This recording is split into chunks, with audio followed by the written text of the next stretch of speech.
Hey guys, I'm here today to film a video about how we were able to sleep train our daughter. We decided to sleep train when she was around 4 months old, and the doctor that we go to recommended somewhere between 4 and 6 months. So we started lightly around 4 months. And essentially, our issue was that she was sleeping in our room and she was sleeping in either her bassinet or her pack and play right beside our bed. And her neck muscles were really strong. She was able to kind of push herself up on her hands and knees a little bit, and so she could see us. So she would wake up in the middle of the night and be really confused as to why we weren't picking her up.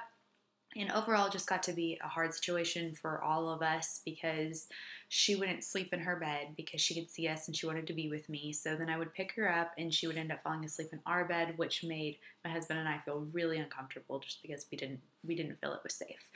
So at that point, we asked our pediatrician for some advice, and the first thing that they recommended we do was to move her into her own bedroom. And she has a crib in there, and we have a baby monitor. But of course, being a new mom, I was terrified. I was so scared to move her into her own room. What mom isn't at first? I mean, it was scary. So we talked about it and decided that that would be the best course of action. So the first day we just started with the naps, and it was really tough because she wanted to nap with me. That was the problem and the habit that I had gotten her into was I would hold her when she would sleep when she was about 4 months old. And so she would only take naps on me. So that took a little while for her to get over. I would put her in a sleep sack and put her in her bed on her back, and then we would turn on her sleep machine and just kind of walk out of the room. And we would also give her a pacifier. And it was really tough at first. We didn't really subscribe to any of the particular movements when it comes to sleep training. We didn't really do any sort of method in particular. We would let her cry for about 3 minutes for the first night. 3 minutes, and I would go in, put her pacifier back in her mouth if she needed it, which I know they say not to do, but I had to give her something. And then I would pat her back, show her, that I'm still here, I love you, give her a kiss, but I wouldn't pick her up.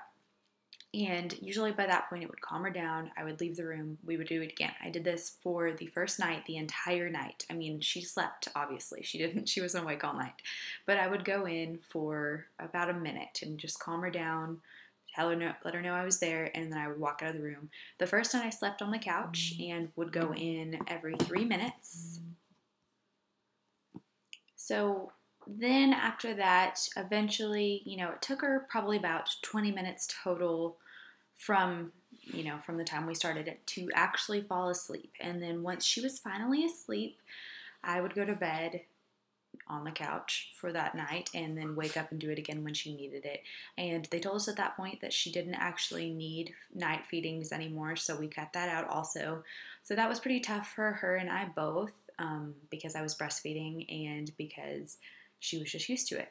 So the next night, we moved it to every 5 minutes. So I would go into her room, do our normal night routine, put her in her sleep sack, turn on her sound machine, turn on the fan, and walk out of the room.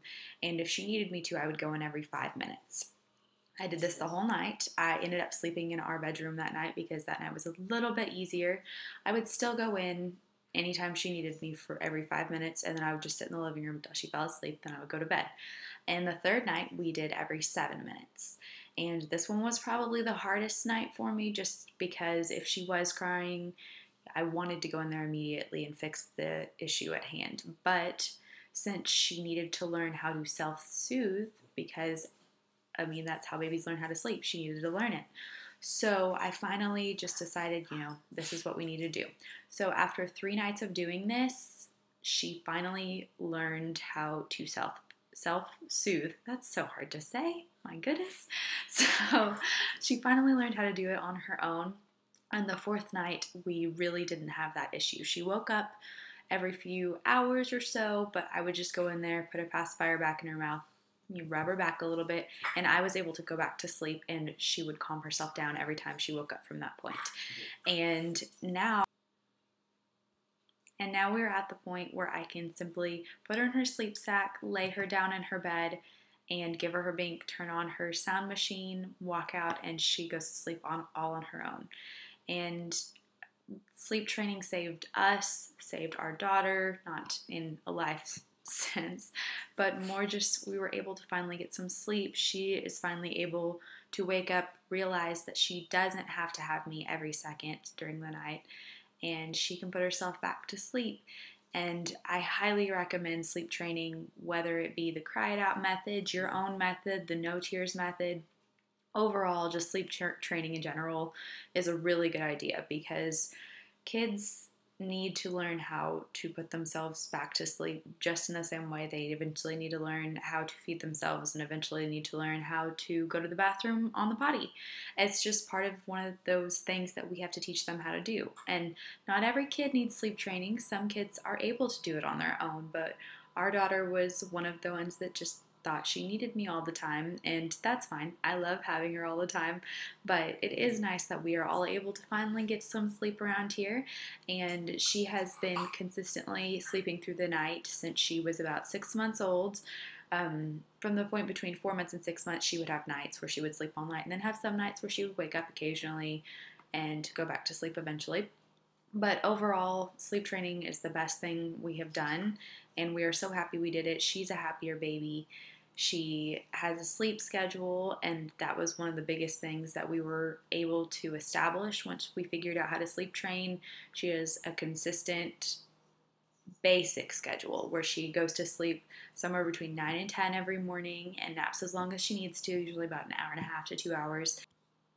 And then in the afternoon, we do the same thing, usually somewhere between 2 and 3. And she goes to bed every night, somewhere between 7:30 and 8, and we get up for the day around 6:30. So that is how we were able to sleep train our daughter, and I hope this video was helpful to some of you. If you have any questions, please leave them down below. And thank you so much for watching. Give this video a thumbs up if you liked it, and please subscribe if you haven't already, and I'll see you guys next time. Bye!